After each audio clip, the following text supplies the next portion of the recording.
So next topic is Ja Morant. Now, my man, woo, Blazing hot, super hot.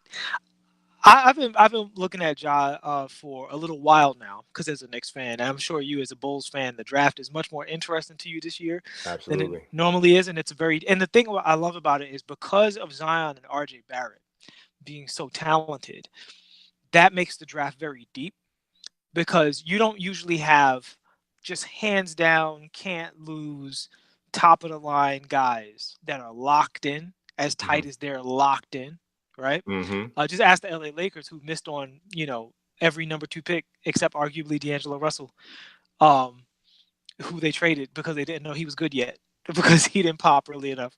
Right. Um, Ja Morant, he almost unfortunately has gone from the guy that you were looking at and saying secretly, "Oh shoot, this is the best point guard in the draft," Hmm. to is he the best college player right now? Yeah, Like man.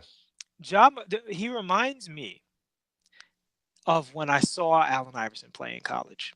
Yeah. When you saw Allen Iverson, despite the fact that he was 6 feet tall, even though obviously John Morant's bigger than he is, you were Hmm. just like, "Woof, this guy is it right here, boy. This dude is a monster." Yeah, man. And John Morant, I'm talking about. I mean, his shot is okay; it's not terrible, but dribble, pass, shoot, dunk, getting blocks in transition, like, and the fire that he has. Yeah, man. Ooh, ooh, he definitely looks like he's in a like a cross between, a De'Aaron Fox and a Westbrook. Yeah, I don't think that's a bad comparison at all. I really Yeah, don't. And I mean, because body wise, he's built very similar to De'Aaron Fox, very yeah. very similar. And that explosion and the way he finishes, the he's the same type of 6'3" long that Westbrook is.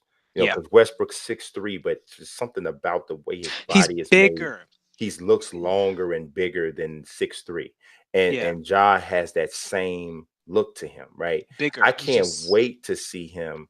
I can't wait to see him in the tournament. I really can't because I want to, and I hope that he gets a matchup against a big time school, a really big time program, and so that he can be seen. I know that they played Auburn earlier this year. They only lost by 5 points in that game. He had 25, but that's the only ranked team that they've played all season. So that's one thing. So, but I do want to see them play against those types of teams because he hasn't played against the best competition. So that's what you're going to hear people say, oh, these might be inflated numbers because he's not playing against the best team. But I mean, he played against Alabama earlier this year. They did lose by 6. He had 38-9, but he also had 10 turnovers.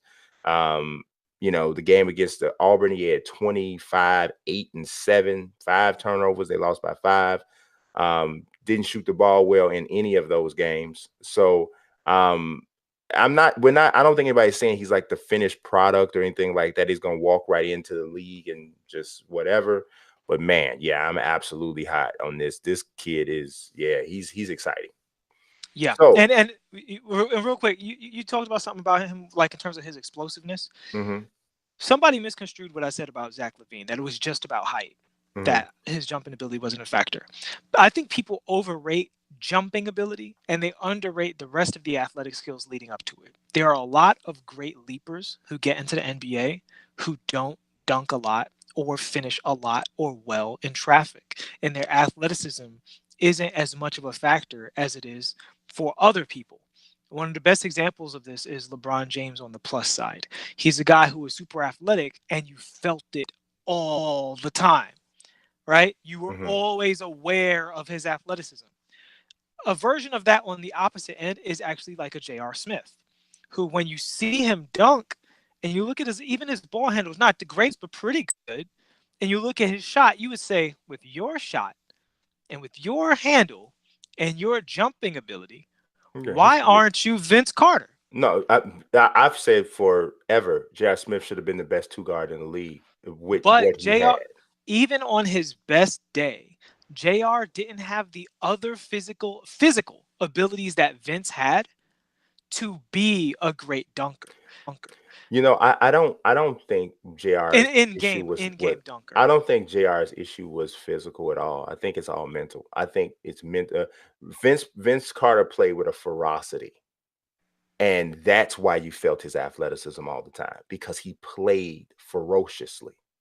Go back and honestly, and let's table this for another discussion, but just to leave you with this, really look at Vince and look at his first step and look at JR's first step and tell me that these guys are the same athlete. Oh, yeah, I wouldn't say same athlete, but I would say that take jumping ability off the table and compare the rest of their athletic skill set, and I think you'll see what I mean. But let's move on. What we got? I mean, I see what you mean. I think it's still a lot of it's mental. I'll be weak. I'm rather unique.